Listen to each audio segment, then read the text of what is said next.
करने चाहिए? अगर आपको याद हो, हमने ये कहा था कि असेंबली का पहला बिजनेस जो होगा वो रेजोल्यूशन होगा।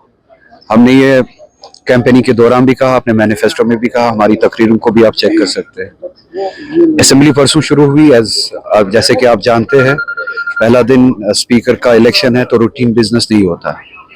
दूसरा दिन ओबिचुअरी का था तो रूटीन बिजनेस नहीं होता। आप सब जानने वाले हैं, आपने असेंबली शायद कवर भी की है, लेजिस्लेशन कवर भी किया है इससे पहले। तो पहले 2 दिन रूटीन बिजनेस नहीं होता है। आज पहला दिन था रूटीन बिजनेस का, और नेशनल कॉन्फ्रेंस ने जैसे वादा दिया था कि जो भी पहला बिजनेस होगा इस असेंबली का वो रेजोल्यूशन होगा। और मैं शुक्रगुजार हूँ इस गवर्नमेंट का, उमर साहब का, सभी साथियों का, अपनी तंजीम का, जिन्होंने जो वादा किया था उस वादे को आज पूरा किया। तो ये यहाँ पे बात ख़त्म नहीं होती है, ये एक ऐसी जदोजहद है, जैसा कि मैंने इलेक्शन कैंपेन के दौरान भी कहा, उस जदोजहद का ये दरवाज़ा है, ये रास्ता है। आज वो रास्ता खोला गया। मैंने पार्लियामेंट में अपनी कैपेसिटी में, हम्बल कैपेसिटी में कोशिश की, असेंबली के ज़रिए वही बात पहुंचानी भी बहुत ज़रूरी थी।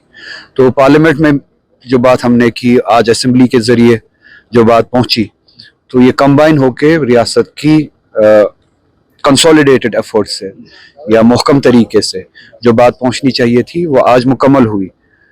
तो अब ये जद्दोजहद हमें आगे लेके जाना है। बीजेपी 2 इल्जामात लगा रही है। एक तो वो कह रही है कि जानिबदार रहे स्पीकर इस पूरे मामले में। दूसरा ये कहा कि उनका ये मानना है कि जम्मू का मैंडेट नहीं मिला है, जम्मू की आवाज़ इसमें नहीं। What's your point of view? रियासत की मेजॉरिटी का मैंडेट है, बीजेपी जम्मू नहीं है। जम्मू के बहुत सारे रीजन्स के बहुत सारे मेंबर्स जो है वो नॉन बीजेपी मेंबर्स हैं।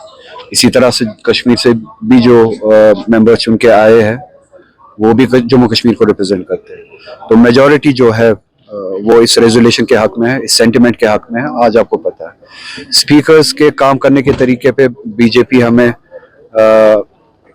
दर्श ना दे तो अच्छा ही रहेगा।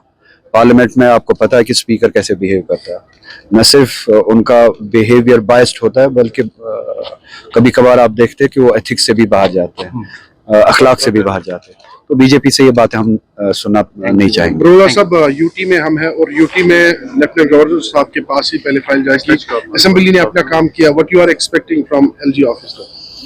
देखिए, ये मुझसे ये सवाल ना पूछे आप। एलजी's ऑफिस मेरे लिए कोई डेमोक्रेसी में कोई मानी ही नहीं रखता है।